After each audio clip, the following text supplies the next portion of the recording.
teachers who ended up working at schools that you attended as a student? What behind the scenes secrets, dirt, or teachers lounge gossip did you learn that you were clueless of as a student?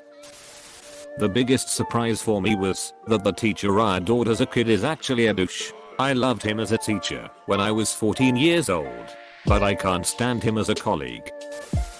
We recently discovered that my girlfriend's teacher, who would occasionally break down crying during class when the kids were being particularly childlike, was dealing with cancer during that time. Mrs. X, who was always the jerk app English teacher. She hated the more inappropriate parts of our app English books. Turns her husband cheated on her, and she was in the middle of an unpleasant divorce. No wonder she couldn't stand any sex in famous literature. I'm not sorry for feeling she was a jerk, but boy, did it make a lot more sense. My 3rd grade teacher was killed when her car got stuck on the train tracks. Her husband was the principal. After I found out through parents that everyone was starting to suspect that the principal was seeing one of the teacher's aides. It was one of those uncomfortable things where a lot of the moms were after him because he was single, and so they were incredibly jealous and petty towards this particular aide. Years later, I found out the principal and this aide got married. Years after that, when they were both gone, I started working with my old elementary school, and that's when I found out the truth. That the aide and principal had started having an affair back when my 3rd grade teacher was still alive. She found out about their affair and her death was not an accident. She was actually on the phone with the aide when she purposely drove her car onto the train tracks and killed herself. Marriages and divorces, depressions, cancers, all of that shit about the teachers that you sometimes suspected but never really knew for sure. Also, teachers can be ruthless when talking about kids. But it's funny as hell. Drinking wine with some of my former teachers was fucking weird, but 100% would recommend. All the staff hated the deputy principal as much as the students did, if not more. That they have a secret basement. I found out the school I work at has a decommissioned shooting range in the basement. I interned at my old elementary school and subbed at the high school. Honestly wasn't as wild and adventurous as some folks wish it to be. Biggest revelations, my old music teacher would fall asleep during after school meetings and professional development with regularity. Sweet 4th grade teacher actually took no crap during after school meetings. If someone was trying to push policy or curriculum, that made no sense. High school teachers would gossip in teachers' lounge about students, though generally only occasionally in passing. And not always scandalous gossip. Just generally more aware of each student's social life than I'd have ever imagined they'd be. An example would be something like, "How's Steve been today?" Turned in his homework, but it was incomplete. Didn't really participate today. Heard he and Kristen weren't really talking anymore. Yeah. Seems to be going through a rough time now, but I think he's going to be better off in the long run. In hindsight, it was weird to consider that these folks were likely talking about me and my personal life in various regards a few years prior. Always assumed my life in school was relatively insular, but teachers see a lot more than we think. My mom did her student teaching at the Catholic high school she attended. She didn't know that while she'd been away at university, one of her favorite teaching nuns had left the order and gotten married. She almost had a heart attack when she recognized Sister Mary Irony in the halls one day and realized she had a solid 7-month pregnant belly. Not a teacher, but my mom is a teacher at a school I went to, and I still learned a few things. 2 things come to mind. The kinda reserved science teacher has full sleeve tattoos. That was a bit of a surprise. Every year the school does a raffle with a bunch of cool little items in it. I found out recently that it's rigged to go to a poor student. I mean, I'm not complaining, but I always really wanted to win it. I was shocked when I found this out. I work in it at my old school district. All the teachers are just as immature as the students they teach, and most of the nicer teachers turn out to be dicks and horrible to work with. Also, everything is political and cliquey. Not a teacher, but when I was in high school a female student's nude had been discovered on a flash drive that a male teacher gave to students if they didn't have a flash drive, so they could work on projects at home if necessary.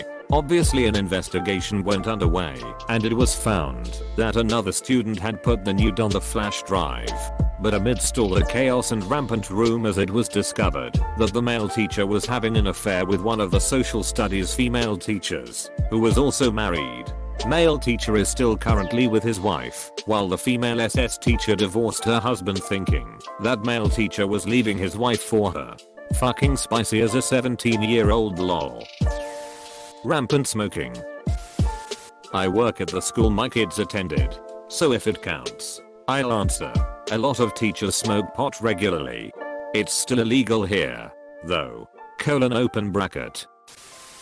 This is kinda related I'd say. It's about my school, rather than the teachers. My high school had a theater, and put on one huge production every year, along with smaller things like talent shows and such throughout the year. There was a light and sound crew open to any student that worked on building the sets alongside setting up lights and sound. I was on the crew for a while, and the leader was a teacher/director I highly respect. But he was also super chill and a good judge of character, trusting us with keys and access to stuff students would never see. One of my friends who was higher up in the crew unlocked and took us through some tunnels underneath the school. I had no idea that they ran underneath around 75% of the school. Our high school was pretty large. 1,000 plus people. Edit. Large for my city, okay guys. You had to crouch to go through at some points, and there was even a trapdoor from them that was in a janitor's closet attached to a teacher's lounge.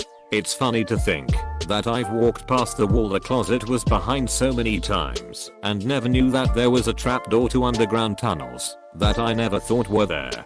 Edit. Added detail.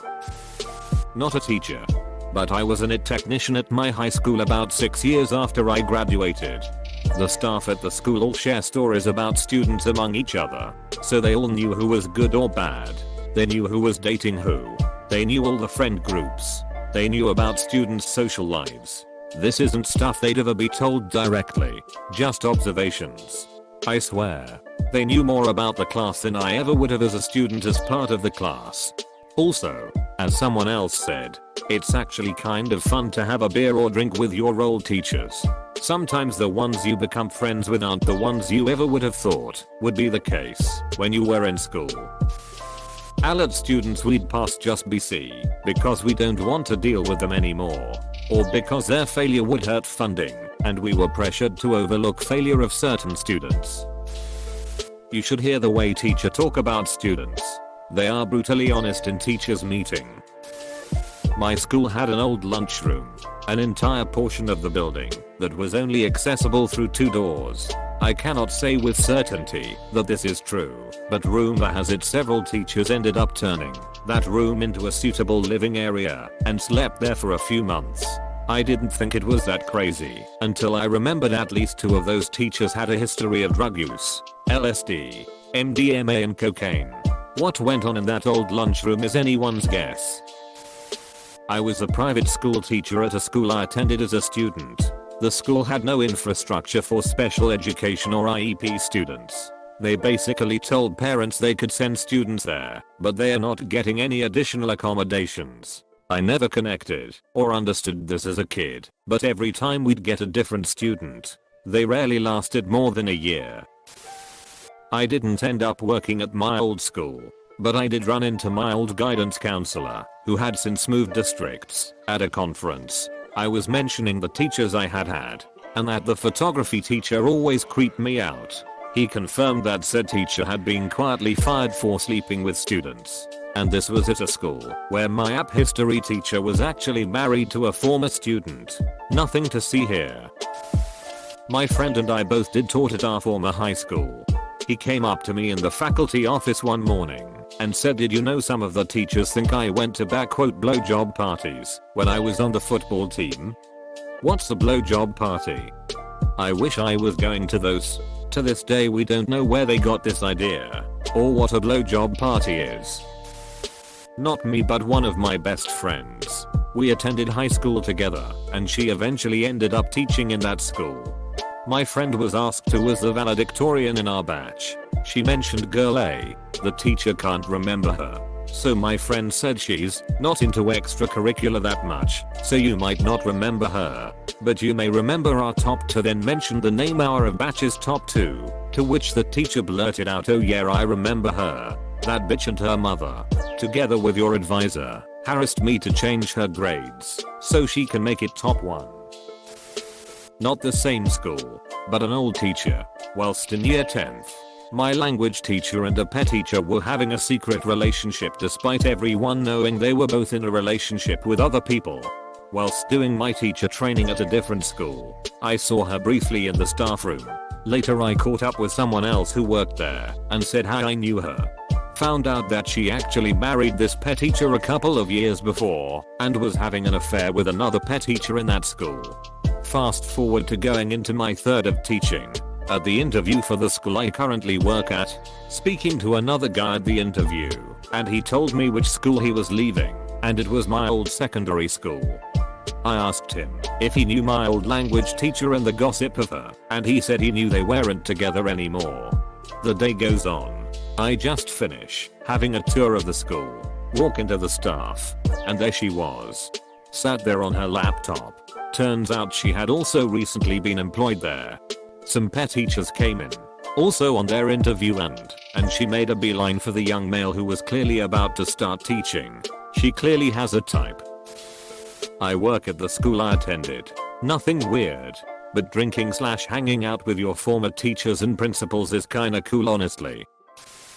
I worked at an after-school childcare center at a Catholic school. This was in an affluent community around the time of the child abuse scandal in the early 2000s. I didn't realize how many complaints of sexual misconduct the school received regularly. While I was a young student attending that school in the 90s, one of our priests suddenly disappeared.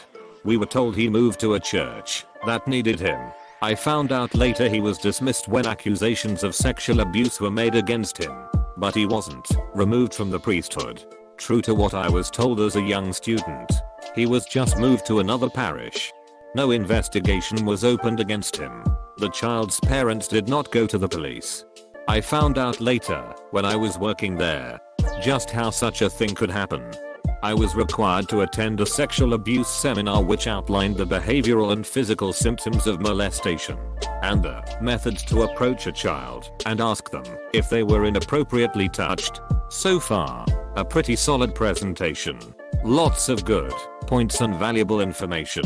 But of course things go off the rails when I'm then instructed that it is church policy that we relegate all accusations and red flags to a designated 1-800 phone number that is managed by the Los Angeles Archdiocese. Note, this is the Archdiocese managed by the only man I will punch in the face if I meet him in person. Cardinal Roger the Pedo, Peddler Mahoney. Seriously, I will very happily fuck him up. He shouldn't be retiring comfortably in an affluent mansion in Santa Barbara. He should be living the rest of his undeserved life eroding away in a jail cell. I'm disgusted just thinking that in high school. This is the same man who laid hands upon my shoulder during my confirmation ceremony and welcomed me to the church. Because it turns out, at the same time he rested his hand on my shoulder, he was operating a massive cover-up operation.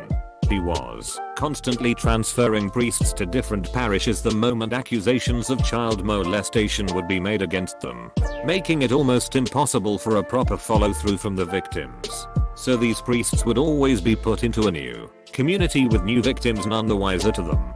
And this seminar I attended was requiring me to be instrumental to Mahoney's cover-up. They wanted me to direct victims and their families to a 1-800 prayer line where they would be gaslit into not calling the authorities, where they would be assured they'll be taken care of immediately while doing absolutely nothing. I spoke up about it to my coworkers, saying I refused to give victims the church-sanctioned pamphlet with the 1-800 number, saying I would go to the police. My supervisor responded by telling the program director what I said, and I was blindsided with a one-on-one meeting with the director, where I was derided for refusing to comply.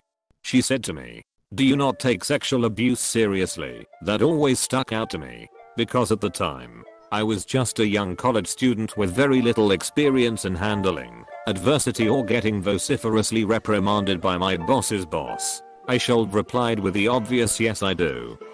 The problem is you guys fucking don't, but nah. I was young and just wanted to keep my job there, which didn't help anyway because my hours were cut significantly under the pretense that I was a liability and needed to work the same hours as my supervisor, meaning all the days my supervisor had off and the last hour after she left were pulled from my schedule.